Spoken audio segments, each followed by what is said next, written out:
So here is how to change the language on FC25.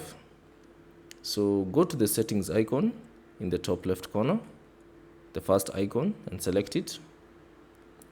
Then select settings and highlight the game settings options. So from here, use the right analog stick and flick it to the right or left and find the language select option. Now select it, and from here you can now choose the language you desire. So let's choose French. Select it. You'll be asked if you're sure you want to change the language. Confirm by pressing OK, and the changes will be applied. So as you can see, the interface has changed to the French language, and also you can see it on the home screen.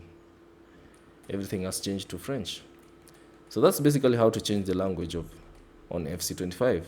So thanks for watching, and I'll see you on the next one.